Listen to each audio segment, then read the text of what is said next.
Good afternoon and welcome to Floss Tube number 5. And no, I'm not Lenine. Lenine is busy at the Hamilton County 4-H Fair that starts today. I was out there Tuesday helping with one of the judges, and there's a lot of great projects out there. So if you get a chance, pop in there, see what's going on. Take a look at what the 4-H kids have been doing all summer. So today, I'm going to start out with my collections. Lenine alluded to them, one of her floss tubes, when she had the aluminum tray in here. These are some of my favorite pieces of the aluminum. Most of them, if not all of them, have been purchased from antique stores. This one, I would have to say, is my absolute favorite. We were in a antique store up in Shipshewana, one we'd never found before, and I'd almost given up because I hadn't seen anything, and then I looked down on a bottom shelf right on the floor and found this beautiful piece, and I couldn't figure out exactly what it was for, but when I looked at the tag, this sat on a lady's vanity and had her powder and whatever other powder she would have, that when she was getting ready for the day, she would put that out. So I have this sitting on an antique vanity up in one of our spare bedrooms. This is not a set together, but I found them together at an antique mall in Edinburgh, and it's a cream and sugar and then a coffee pot. And I thought I had never seen it, so I had to have it. And so those came home with me. I love the tulip pattern on this pitcher. That's one of those aluminum pitchers that if your parents, grandparents, or great-grandparents had the aluminum jewel tone colored glasses that would just sweat like crazy when you put ice and water in them. I'm sure that's what that one would do. This one I thought was unique with the braided handle, and it has the ivy print inside, which was one I did not have. I have a lot of the tulip, dogwoods, and chrysanthemums. Those seems to be the most popular ones. Now this, and it took me a while to find out what it was. First of all, I love the pattern on this. It's the evergreen with the pine cones, and I have a couple pieces that have that pattern on it, and I really like it. So I asked somebody at an antique mall, I said, what is this? Popcorn popper. Oh, you're close. Think about after the popcorn. Butter. No, after the butter and the popcorn. What's after butter and popcorn? You have to clean up. What? This was a crumb catcher. And there was always a little broom. They never survived, but there was a little broom with it. And they'd go along and just scrape the crumbs Sweep off the the table into the crumb catcher.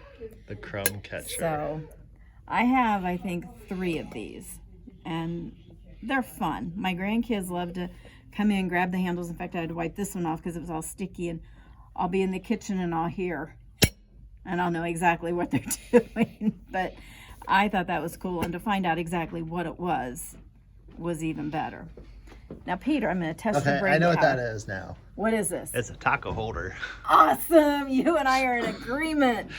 I thought it was a napkin holder, but I changed my mind. It's a fancy taco holder. My husband doesn't believe me, but I have 2 like this, and then I have a bigger one that's square. But that's when I found it in the antique store. I thought, I have found the gold mine. I ran up to him and I said, look, it's a fancy taco holder. And he gave me the weirdest look. I don't know why. But then they finally convinced me that, okay, we'll use it as a napkin holder. But secretly, I really like having it as a fancy taco holder. Yeah, it holds your shell while you dress up your taco. Well, you know what? We're supposed to have tacos this week. Uh-huh. And I think I'm going to bring these out and put my taco in it and say, see, it's a fancy taco holder. So, and then my other favorite thing is teacups. And this one, I'm not sure if my mother gave it to me or I found it at a flea market. But anytime I find the violets in the teacups, I snatch them up. These are my absolute favorite ones. And I have a lot of teacups. A lot of them came from my husband's grandmother, and she has some pretty ones, but the violet ones are my favorite. So, you know, I'm all ready to have tea with you. If you bring your favorite teacup, we can have tea. So that's just, this is a drop in the bucket of all the aluminum that I have. I have trays hanging on the wall. I have things on tables. I have a lot of baskets that I use. What you looking at, Peter? I've just never seen aluminum, so I had to see how heavy it was. I had to see how thick it was. Yeah, because they make engines out of this stuff nowadays. Yeah, I have a couple. Very curious about it. Cake stands, which I have one in the evergreen. It's a cake stand, and I really like that one. I have an ice bucket. I can't tell if the handle looks rolled or not. Like it's rolled layers. I don't know. Yeah, I don't know. Pretty fancy. Yeah, lots of fun. And it's whenever you go to an antique store, I'm looking for everything, but this is kind of what I zero in. You know, this would be really good on my deck as an ashtray. I don't think the crumb catcher. Yeah, the ash catcher. That would be for you. Okay, if you remember last Floss Tube, I was showing you how to do punch needle, and I was working on a small ornament that was going to go on top of a jelly jar. Well, I got it done. Yay. And this is how it turned out. I was finishing it while I was quilting my grandson's Purdue quilt, so this got done while I was multitasking. And in the directions, it had said that you cut once I had it all punched, you cut like a 1/2 inch around the punching, and then on the back of the piece, you did a layer of glue that covered all of your stitches. That was to hold them all in. And then you had to let that dry, and then you did your wool on top of it, and then you had to put a weight on it, and then you cut very close to this edge, which was kind of scary because it was right by my stitches. But because I had them glued, there's still a few stragglers that want to come off. Because it was glued, they're not going to come out. And they said if you can see a little bit of the white here around the edge that was my fabric, if I go back around that with a black Sharpie marker, that will just disappear and we won't even see that. And then we put the magnet on top of it and let that all dry, and then voila, we have a jar topper. And it also gave you directions on putting a string in there before you put your weight or your wool on the back, so that you could use it as an ornament instead. So you could do a lot. So now I just have like 5 more to do, so it's not bad. But what we're really here to talk about, cross stitch. I've got, and this is probably insanity right here, and I know many of you have a lot more than I do, but the way my brain works, if I had 60 whips, I think I would just quit cross stitching, and that would not be a good thing to do. So I wanted to share a few things with you. Have you ever done a mystery quilt or a mystery stitch of some kind where you're given just a little bit each time, like each week or each month? Deborah and I here at the shop, we found what's called Boo Crew, and this was on Fat Quarter Shop, and it's for Halloween, and we've had 2 clues so far.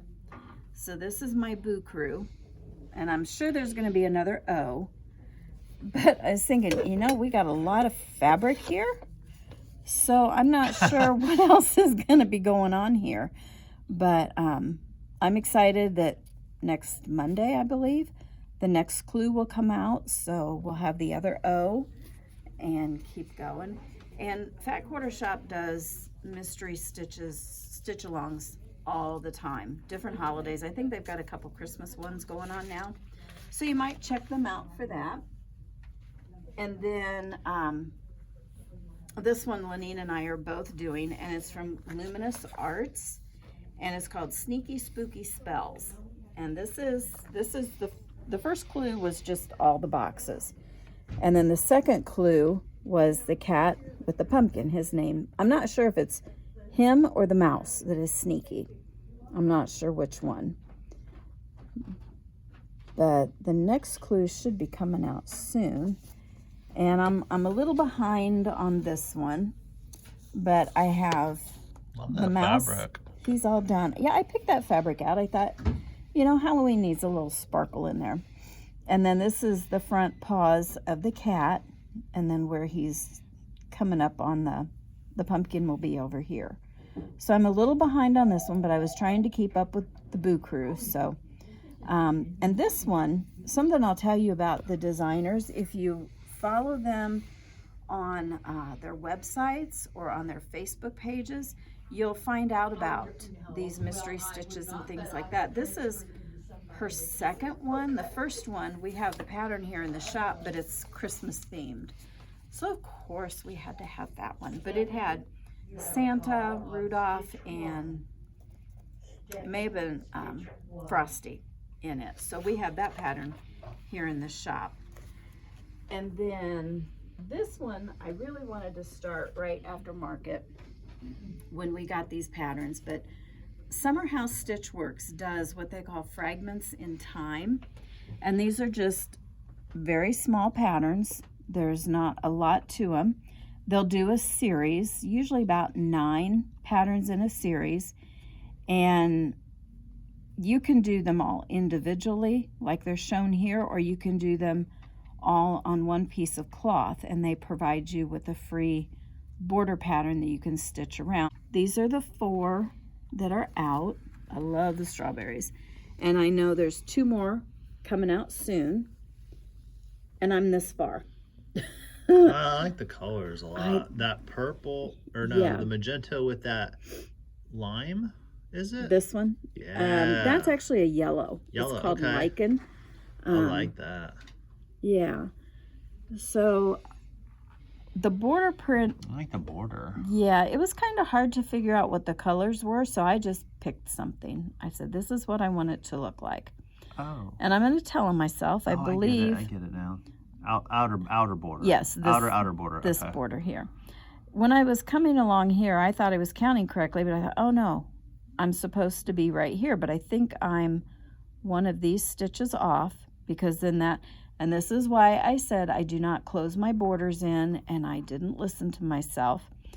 But as I'm coming across with this border, this should be touching that line. So I need to go through and take this line out and move it over 1. So I don't think I really was off the one that I thought I was. I should have listened to myself, but I didn't. So we'll get that border done, and then I'll be able to do the, I think it's the apple baskets. And the funny thing was, when this series came out, it's based on the Susquehanna Valley samplers. I was reading an Amish fiction book, and it was based in the Susquehanna Valley. And I thought, oh, I know where that's at. So that's what I'm working on right now, along with quilts and pillows and various other items. So I wanted to share some fun, basic favorites, notions for cross stitch. If you're new to cross stitch and are just kind of exploring it, these are some things that are have-to-haves. You need to have these to cross stitch. Some of us have gone, you know, crazy with them, but these are the basics if you can only get a few. Your magnet board. This is an 8x10. We also have a big one that's, I believe, a 12 by 14 or 17. But this is what you would put your pattern on. You have your magnets in here that hold your pattern, and then they have a ruler that you can go along the lines on your pattern, or you can use a line magnifier, which does the same thing as this ruler, but it magnifies the line that you would be stitching on, and it's clear, so you can kind of see what's underneath, what's coming next. But that red line is going to show you what line you're on. And I used to have a couple of these, but my magnets fell out and I just haven't replaced them. So that's something I need to do. Now, if you were looking at my whips, some of them I had in a hoop, some of them I don't use a hoop on. For me, it just depends on what the piece is and how I'm stitching it. The Boo Crew, I just roll the edge and stitch away. And you'll see the clip I had holding my extra fabric.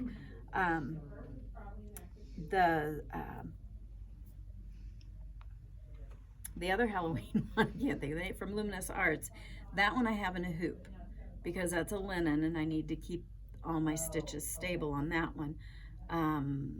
The one from Summer House Stitches, I also use a hoop on that.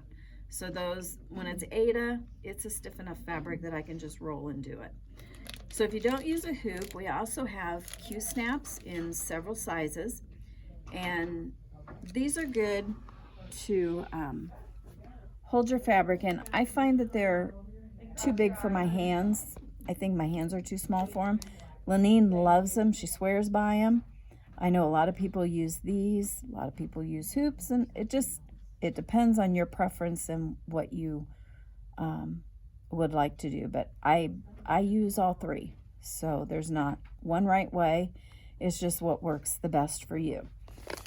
The next thing is, it's something called a floss drop, or they're called floss bitties. And what these simply are is just wrapping your floss on them to keep track of them. These are like your typical shape of the little floss bobbins that you can get, but they've got a fun needle and some cross stitching on it. And this one I thought was really cute. It's an egg shape, and it's got the hole here at the bottom for your full skein, and then the little pieces that you have left when you change colors you put here at the top. So I thought those were fun. They've got a bee on them and they're egg shaped. Now this is a fairly new to me notion. We had a customer come into the store, and if you're watching, thank you so much for this recommendation, but I had always just used a needle, a very generic needle to cross stitch with. And a customer came in and said, "Do you carry ballpoint cross stitch needles?" And I went, "What? There is such a critter?" And she said, "Oh my gosh, yes, there is." So we kind of got on the investigation trail, and we found these are Sullivan's Easy Glide ball tip needles. I absolutely love these needles, and if you come in the shop and ask me, this is what I'll recommend to you. I don't have the bleeding fingers on the other side when I've picked up the wrong needle that's got too sharp of a point. It moves the threads of your fabric instead of piercing them, so you're not gonna split a thread on your fabric. It's just gonna slide them around till you go into the designated hole where you're supposed to go. But I really like these needles, and anytime I do an event for cross stitch, you can guarantee these will be in your swag bag. So those are what you got to have to get started, and then you go into your floss and your linens and everything else. So we've gotten a few patterns in that are new, and I wanted to share these with you. This one's not so new, but I love it. I don't know that I would ever in my lifetime do it because it's one of those huge samplers. And this is Honest Abraham Lincoln Sampler. And yes, it is big, but it is gorgeous and represents Abraham Lincoln quite well. I don't know. I think this probably came out before Lenine started her floss tubes, but if you're a history buff, this would be perfect. Then we've got Heart and Hand Imprints, Eagle and Flag, and it's basically just like somebody took a stamp and stamped these onto your fabric, but you're going to stitch them. So the patriotic patterns are continuing. Very cool. Yeah. Do you like praying mantises, Peter? Mm-hmm. You'll appreciate this one. This is from Ink Circles, and we don't cool. get a lot of ink circles in. I have seen one or two out on the floor. Yeah. Ink circles. But it's called Mantis Life, and it says, love, pray, P-R-E-Y, eat. Because if you know anything about a praying mantis, yeah, you know about praying mantises. Oh, pray eat. I love that. That's cute. And so if you, that's kind of quirky, but that's ink circles. It looks like they put it on the front of a project bag, so that was good. And this is a kind of a new designer that I've heard at market, and it's the New York Dreamer Needleworks, and this was really cute. It's a pin cushion with a cherry on top, and I love how they finished it and put it in this fluted like cake pan. Yeah, it's got your cherries and that's some fancy. Yeah, some cute ladybugs on top. They probably made a pin cushion, but they're just setting it in there. But that I really liked. And then Little Stitch Girl, your favorite, Peter. Here's Summer Circle. It says sunshine and summertime. Oh, cool. Yeah, I got your houses there and lots of things to do. Got a barbecue going over here. And what's this? Well, that's fun. Tables and chairs, yeah. Summer tea time. Yeah. Okay, then this one, it was interesting. Erica Michaels, she likes to use the really teeny tiny holes. But this is Bristol berries, and this is the second one. I think we've got the other two coming. And they're just the cross-stitch strawberries with the wool flowers on the top. And here on the back, you can get a better picture. That's the top of the strawberry. Very cool. It's got 2 pieces of wool and a button and some pins. So if you like making strawberries, there's some new ones. Going on the Halloween theme, we have a Doodles Halloween. And I think we have a Doodles Harvest and Christmas and a summer one. So this is one more in that series. And if you like to work in a series, we have several of them. And this one I just checked in today. It's called Starlit Snowflake. It's by It's So Emma. And I thought that was a really That's pretty.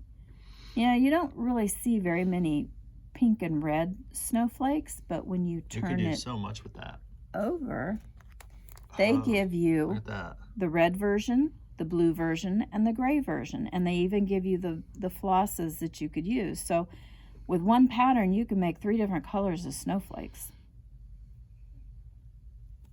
So I thought that was cute. And Plum Street, they've been kind of quiet for a while.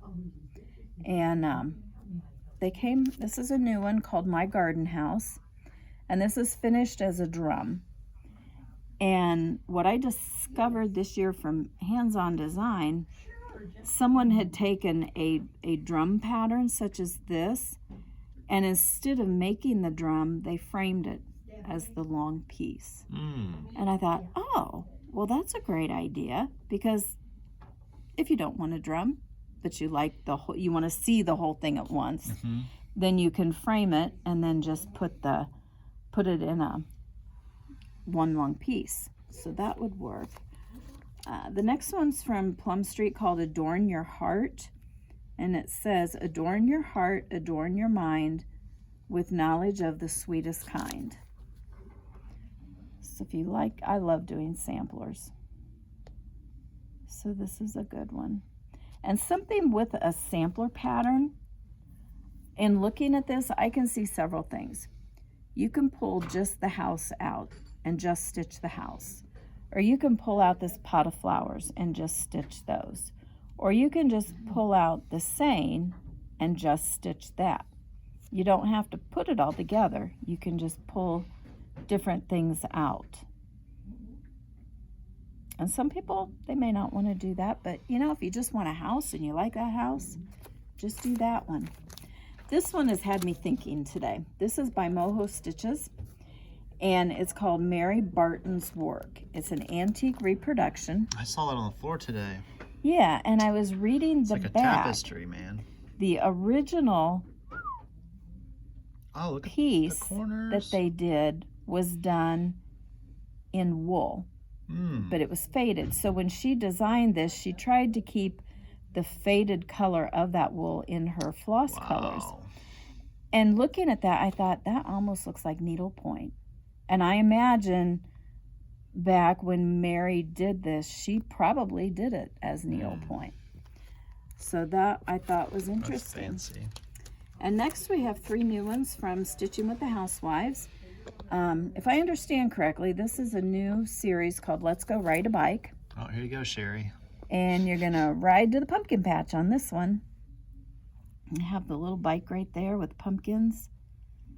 So fall is coming, I promise. I like the fabric covered button in the middle of that bow. Yes, yes. It matches her, Yeah. her backing. Now, this is gonna shock you, Peter. I'm shocked. I'm shocked already. You should be. Month to Month is another series. This is September, and what do you notice different? I'm glad they showed on white fabric. Yeah. I saw that and I was like, you know what? That is just so cool on Yeah. white.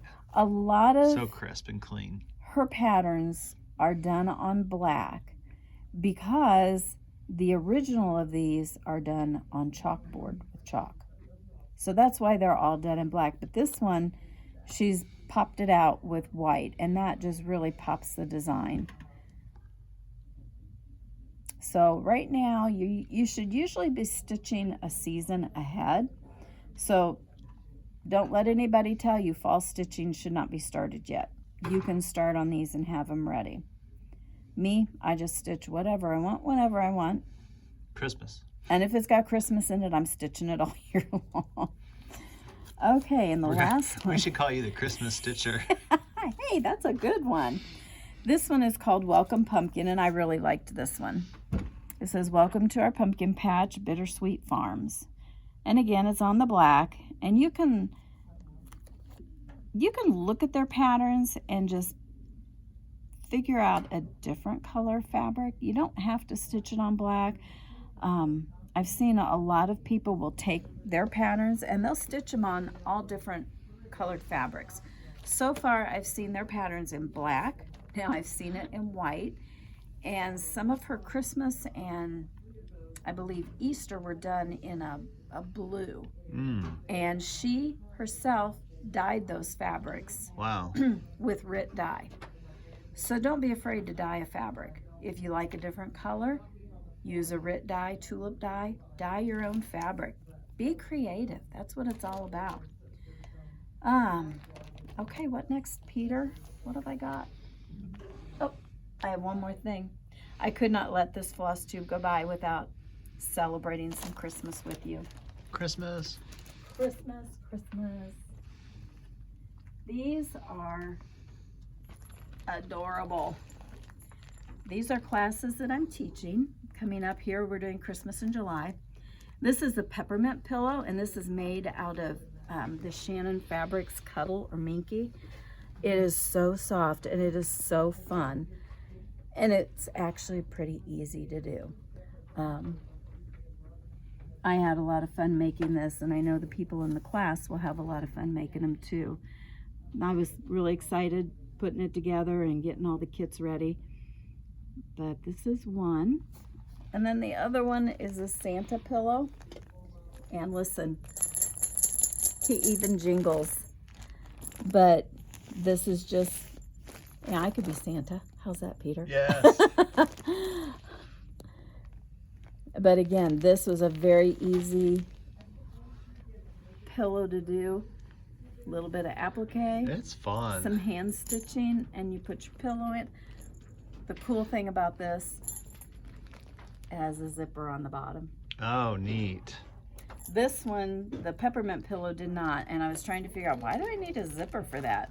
But And peppermint pillows got those little thingies on the ends, on the border. The pom-poms? Yeah, the pom-poms. Yeah, and this is a covered button.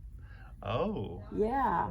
Oh, so that's how it pinches it in. Yeah, because it's got one on the back, too. So you stitch the one in, and then you put the other, and it sucks it in. So that's kind of all that I've been busy with. So stop into the shop. If you see something you like that we've shown you today, we'll help you get started. We got some more project bags in today. We have new stuff coming in all the time. So keep an eye out. Oh, I shouldn't close this out because we have something else to do, don't we, Peter? We sure do. I'm sure somebody is sitting there I was waiting. getting ready to call us out and say, hey, you forgot. but I didn't really. Just adding to the suspense. So we had, What we got? from our last Floss Tube, since I was celebrating Christmas then too, you were to comment your favorite Christmas carol or Christmas song. And of course I had 3. My favorite was I Want a Hippopotamus for Christmas. I think it is just so fun. It's a fun song, and it's unexpected, but you have to have the old version. Can't do the new version. It's not that good. I play flute and piccolo in a community band, and I love to play Oh Holy Night. And what was my third one, Peter? Dominic. Not Dominic, that's yours. I don't know. Christmas in Killarney. No, not that one either. I did hear that song the other day too when you weren't here. It's like, man, Peter's not here and they're playing all of his songs. Somebody that drums. Was it Little Drummer Boy? I don't know. I had a third favorite, so you'll have to go through the comments and find Oh, me. I can't remember. I can't either. It was that third one. But Lenine said we were going to give this away, and you get a Always in Stitches tumbler. I used mine so much I think it broke, so I'll have to buy me a new one. And then you get this really cute pencil holder. We picked these up from Market, and in the pattern it will show you that they painted this black. Paint it to match wherever your desk is, wherever you're going to have these pencils. You can even stain it. So again, get creative. That's a beautiful pattern, that cross stitch pattern. I love it. Yeah, so can we do a drum roll? Drum. That's the best I can do. I'm not a percussionist. Okay, Gina Price, this is your prize because you had one of the ones that I liked too. It was Little Drummer Boy. And not very many people said that one. Was she the only one, Peter? I don't know. I don't know. So a lot of people said Silent Night and Oh Holy Night, and but Little Drummer Boy, if you watch the shows, that one I remember from way back when I was a child, and I still think I bought the tape, maybe the VHS tape. I don't have anything to play it on now, but that, and I may have a DVD of it, but that was always one of my favorite Christmas shows. So Gina, we'll be getting in touch with you to find out if you're going to come in and pick it up, or if what we're going to do. Jennifer will probably give you a call. So congratulations, Gina, and hopefully Lenine will be back for the next one. I'm not sure though, because I think she has me on the schedule for another one, so I'll have to get busy stitching to show you some new things that I'm doing. So everybody have a great day. Enjoy your stitching. If you have any questions, give us a call or stop in. We look forward to seeing you. Have a good day.